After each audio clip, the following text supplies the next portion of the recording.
Hi everybody, Coach Allison, and I'm back with week 43, Defy Aging. This week we have an in your own space routine. Everything is timed still, however, but you won't be rotating around the floor this week.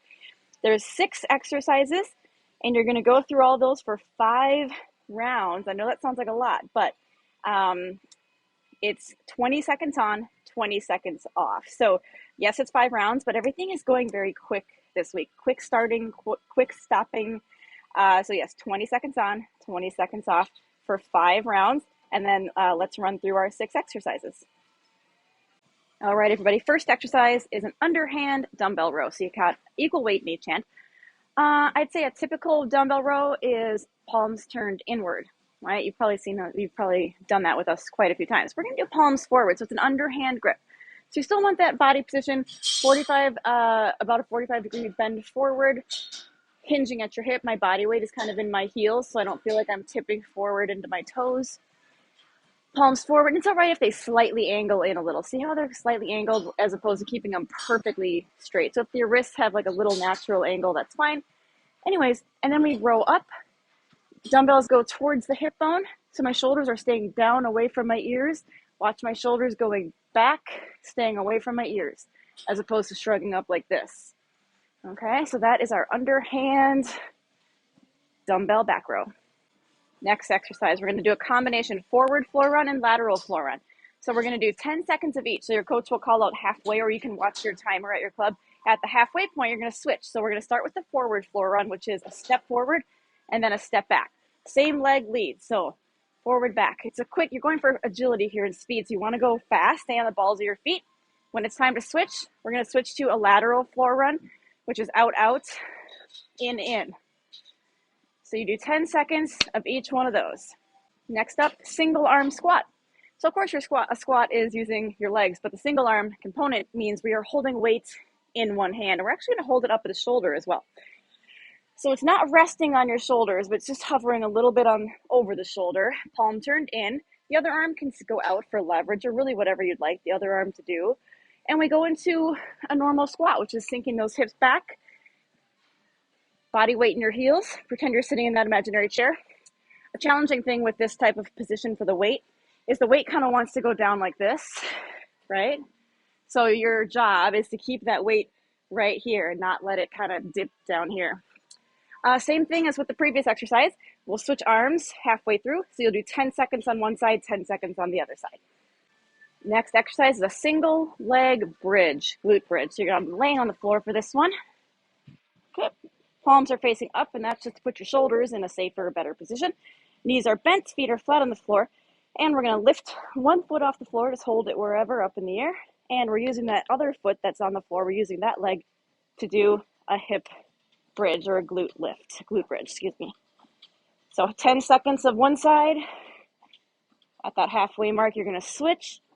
10 seconds other side. If the single leg isn't working for you for any reason, feel free to turn this into a double hip bridge and do both legs together. And we always have an alternative, right? For anyone who's unable to get to the floor, we're going to turn it into a kettlebell deadlift.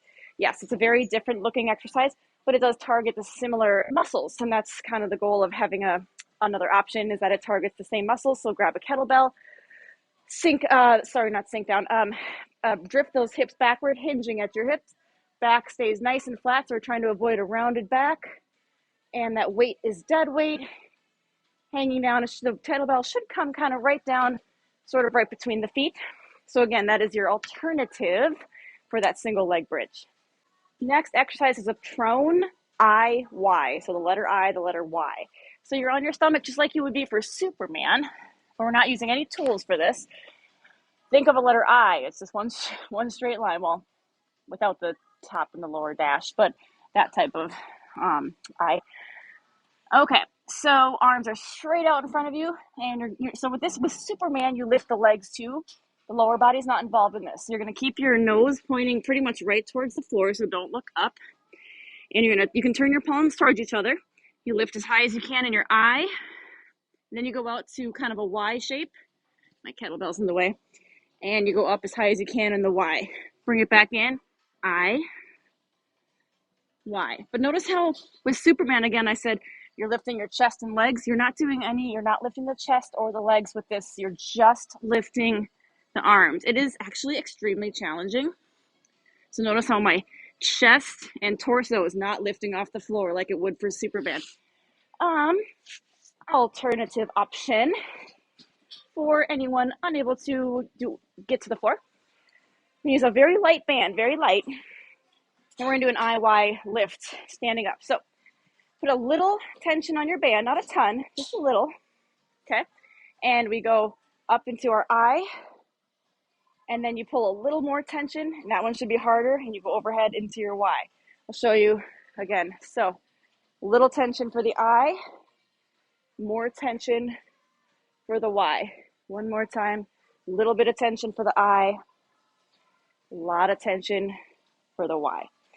So that is your alternative, and those are our prone IYs or the standing IYs. Final exercise is a push-up, or back to push-ups this week. Push-up with a shoulder touch.